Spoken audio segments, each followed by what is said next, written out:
Alright, today I'm doing a little upgrade on the old F250.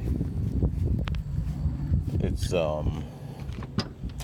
adding USB plugs to the back area. So I'll be taking off this cover here.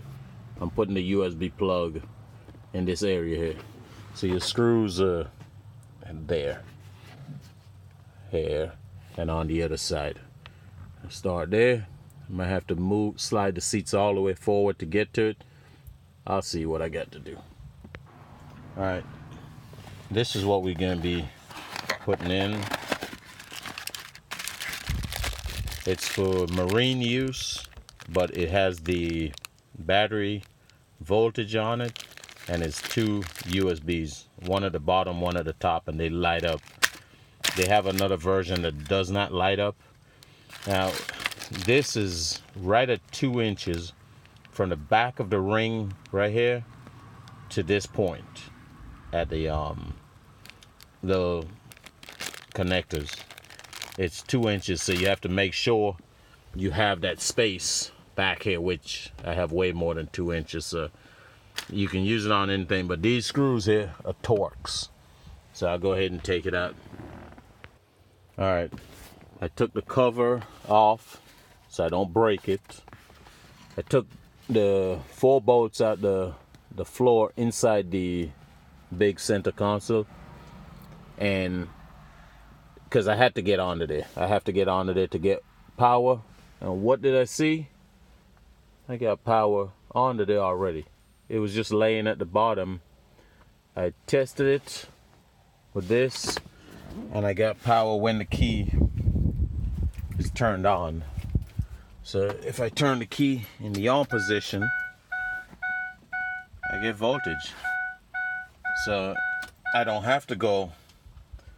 I was planning on doing the same thing that somebody did before me and go onto here and hook it up to something that would have power when the key's on, because I don't want the digital display running all the time.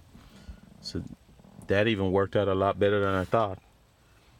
So I'll go ahead now and get the hole. Oh yeah, have to drill a hole out. So instead of using the hole saw, I'll just use one of my unibits and do it with that, or step bit some people call it. And this is the cover. I took the cover off and then I had to get under it. The cover, these little spots right here and at the bottom hooks into this little nipple right up here at the top, and one at the bottom. So you could pull them and pull them off, but you have to take the whole thing out anyway. And while I have it off, I might as well just clean it up, wash it like I really want to wash it. So I'll go ahead and do that and then get ready for this in there. And I just checked it. It's 1 1/8. So that is the complete size of this, and you can just push it through here. See, that's right where it holds, right at the top. So it's the full thing. So find the flattest spot on this, which will probably be somewhere around there. That center, that little mark up here. I'll pull it down and get center at the bottom and drill my hole somewhere right here, the flattest area. Then I'll go down and wash all this thing up. Boy, it's filthy. Alright, I got it drilled. 1 1/8 was exact size. You can force it in or you can spin it in, so that'll work out. I'll just keep it real tight and it sits this way, but you can turn this all the way around and still, if you wanted it to flip down. I don't have kids, so I think I'm just gonna have it aiming up, this right side up, but just close it up and where they can read the numbers, whoever's in the back. So I'll get that buttoned up there now and put back together.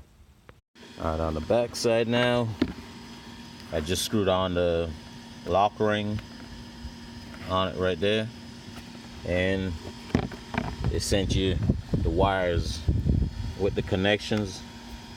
I think it's close enough for me to use these wires. I'm not sure I will, because that one has a fuse and the other one has a fuse.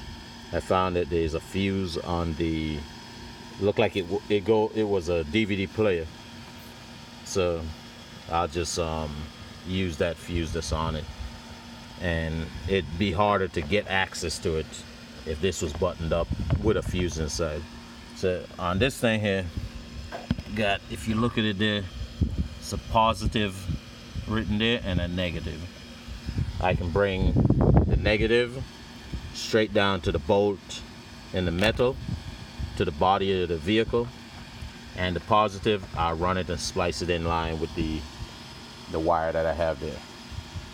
All right, I got my cleaning solution, which is just a 50-50 mix of water and purple power, and then some dish liquid soap, just a spoonful. That's about it, and it does cleaning on carpets. I've used it on leather. I've used it on just about anything.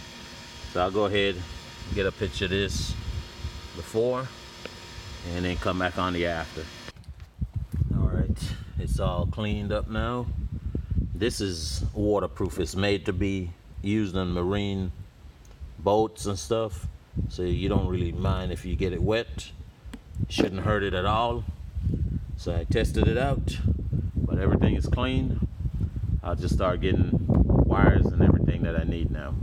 What I did is I took the black wire here, and it's mounted to that screw right there. What I'll do is tighten that up and then check it for ground.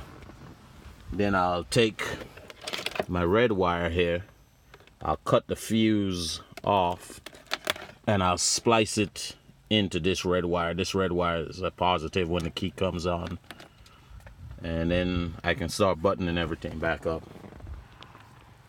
Okay, once you get it bolted back up, take your meter, put it on that symbol right there. That's for continuity. I got this one here plugged up in the ground that's hooked up wherever that one goes. Take the other side and touch it to this metal here, and that number I'm touching right now, I let go, touch, I know it's all the way to wherever the battery is. It's a solid connection. Now I'll splice into the red wire right now and hook up the red one with no fuse, and I should be done. All right, this is how I splice my wires in. I split this one like an eye. I take this one here, push it through the center, and I wrap it so it makes a solid connection, and then I'll tape it with tape as far as I can go either way, just to protect it. So I might go up this side about 1.5 inches, and that side maybe 1 inch or 1.5 inches if I can get that far. And that's how I do it. All right, I got it like that right now. Now I'll get the solder and solder it right here. Once I solder it, it's a permanent joint. If I have to make it longer, I'd have to cut up here and splice it back together. I soldered it, just left with that. I use that real thin solder right here. It flows real good, it heats up real fast. And then I tape it all the way down to all the way up. That thing is right here, that section that we cut out. Now it's good to go back, but what I'll do, I'm gonna test it before I put it back in permanent. Go back, turn the key in the on position. It should come up and read.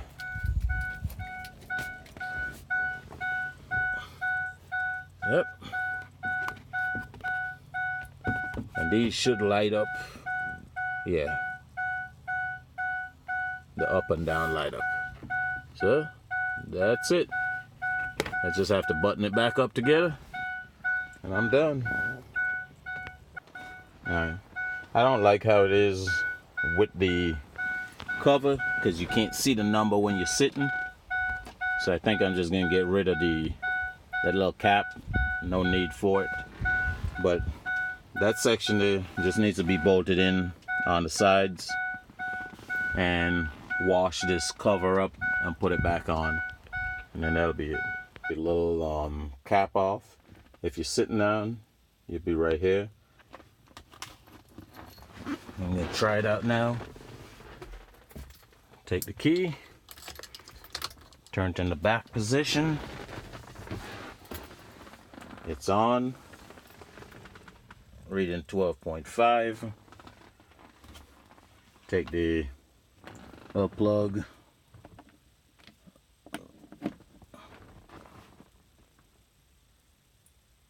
Yep. It's charging.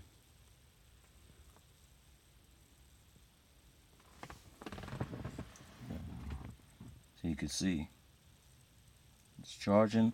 Now it goes off with the radio.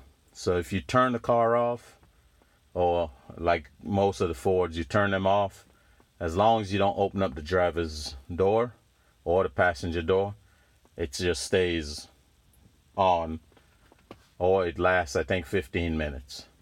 But that's it. Thanks for watching.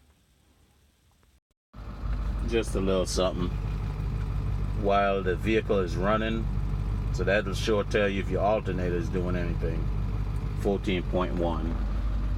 So that's it now.